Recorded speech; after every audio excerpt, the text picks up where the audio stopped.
Hello, hello. Well, my internet's actually moving pretty quickly today, so I'm just going to go ahead and read the next chapter. Chapter 16, Off to the Fair. The night before the county fair, everybody went to bed early. Fern and Avery were in bed by 8. Avery lay dreaming that the Ferris wheel had stopped and that he was in the top car. Fern lay dreaming that she was getting sick in the swings. Lurvy was in bed by 8:30. He lay dreaming that he was throwing baseballs at a cloth cat and winning a genuine Navajo blanket. Mr. and Mrs. Zuckerman were in bed by 9. Mrs. Zuckerman lay dreaming about a deep freeze unit, and Mr. Zuckerman lay dreaming about Wilbur. He dreamt that Wilbur had grown until he was 116 feet long and 92 feet high, and that he had won all the prizes at the fair and was covered with blue ribbons and even had a blue ribbon tied to the end of his tail.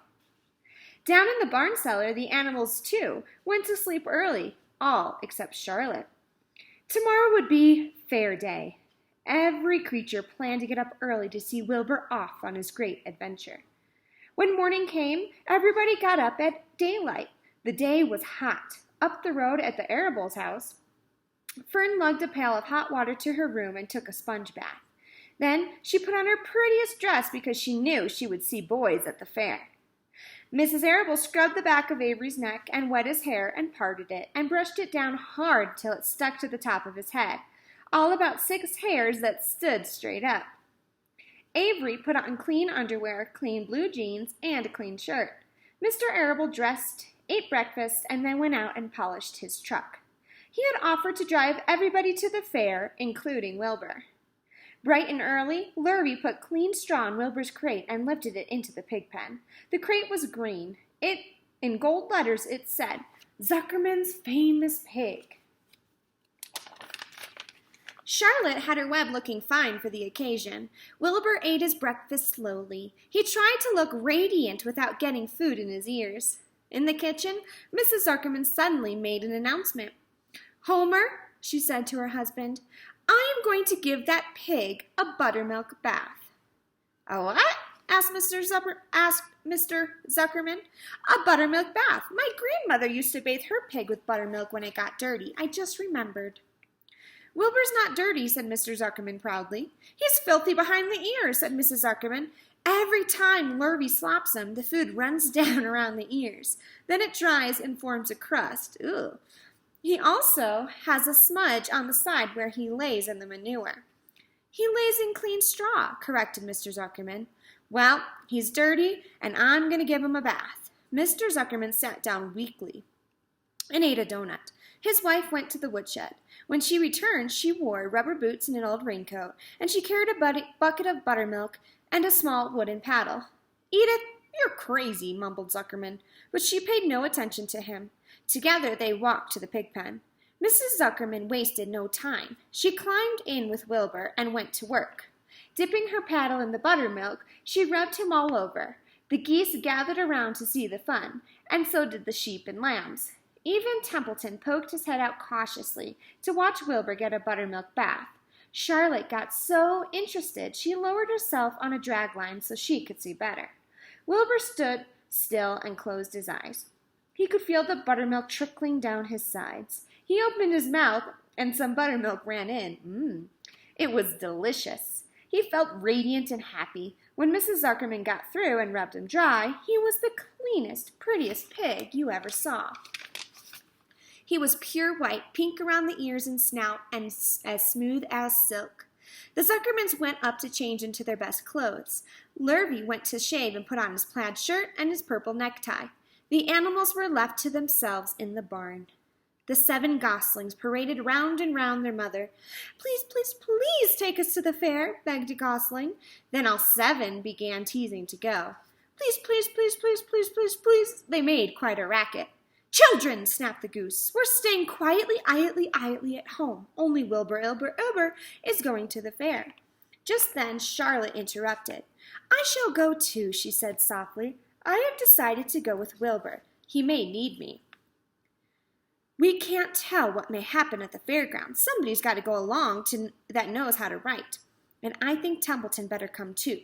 I might need somebody to run errands and do general work. I'm staying right here, grumbled the rat. I haven't the slightest interest in fairs. That's because you've never been to one, remarked the old sheep. A fair is a rat's paradise. Everybody spills food at a fair. A rat can creep out late at night and have a feast. In the horse barn, you will find oats that the trotters and the pacers have spilled. In the trampled grass of the infield, you will find old discarded lunch boxes containing the foul remains of peanut butter sandwiches, hard-boiled eggs, cracker crumbs, bits of donuts, and particles of cheese. In the hard-packed dirt of the midway, after the glaring lights are out and the people have gone home to bed, you will find a veritable treasure of popcorn fragments, frozen custard dribblings, candied apples abandoned by tired children, sugar fluff crystals, salted almonds, popsicles, partially gnawed ice cream cones, and the wooden sticks of lollipops. Everywhere is loot for a rat. In tents, in booths, in haylofts. Why, a fair has enough disgusting leftover food to satisfy a whole army of rats. Templeton's eyes were blazing. Is this true? He asked. Is the appetizing yarn of yours true? I like high living, and what you say tempts me. It is true, said the old sheep. Go to the fair, Templeton. You will find that the conditions at a fair will surpass your wildest dreams. Buckets with sour mash. Ooh, stop. Sorry.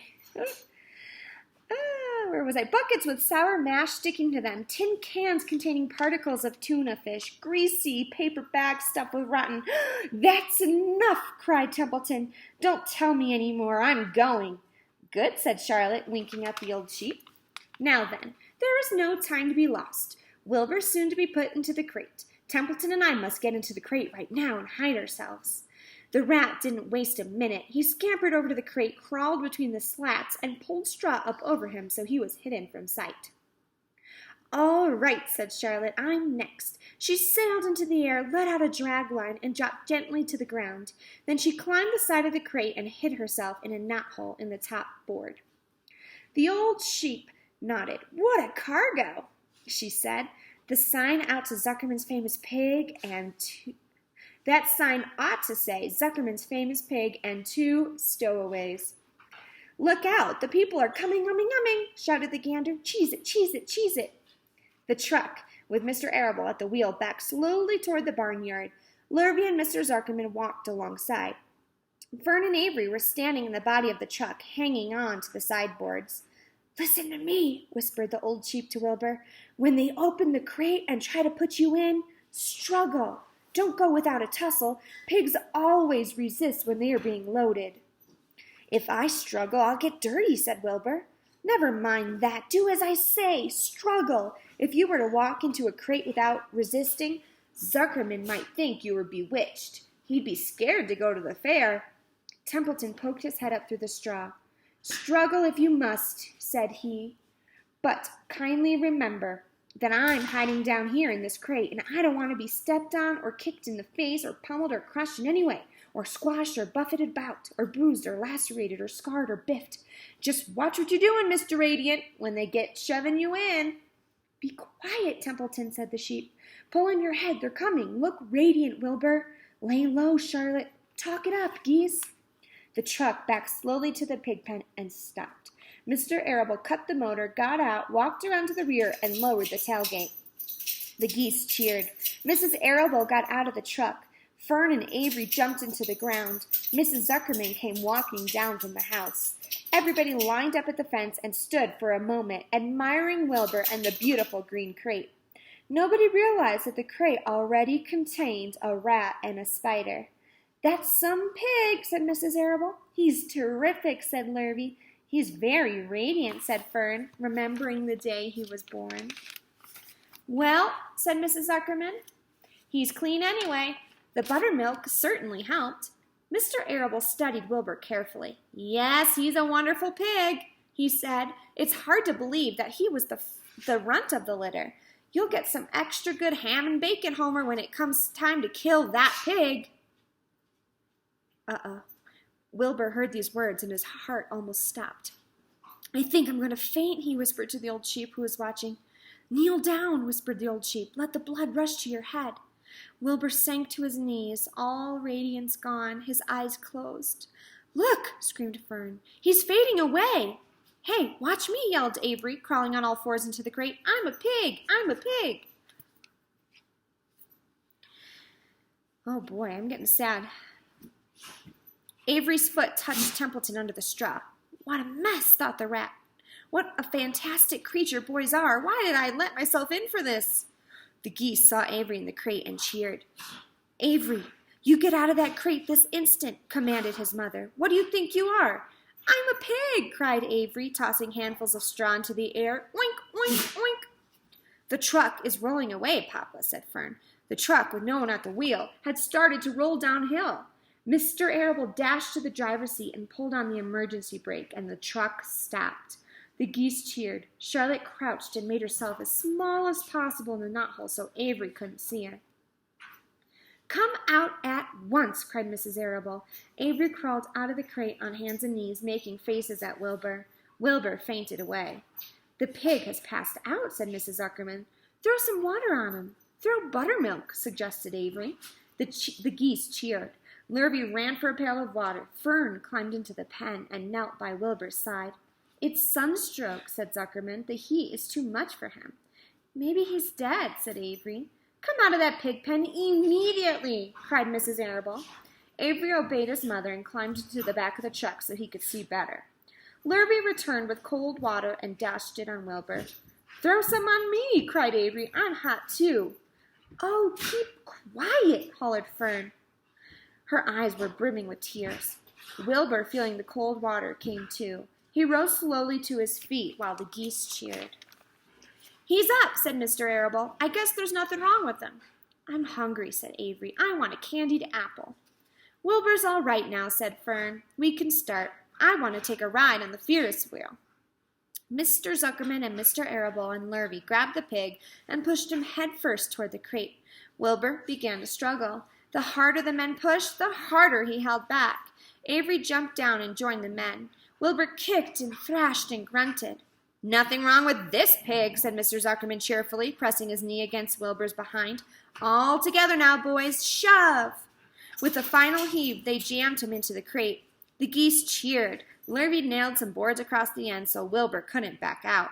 Then, using all their strength, the men picked up the crate and heaved it aboard the truck. They did not know that under the straw was a rat and inside a knothole was a big gray spider. They only saw a pig. "Everybody in," called Mr. Arable. He started the motor. The ladies climbed in beside him. Mr. Zuckerman and Lurvy and Fern and Avery rode him back, hanging onto the sideboards. The truck began to move ahead. The geese cheered, the children answered their cheer, and away went everybody to the fair. It's concerning that Wilbur passed out. I wonder what made him pass out. And I'm curious how this fair will go. Any predictions? Fingers crossed it goes well for Wilbur. Stay tuned for the next chapter.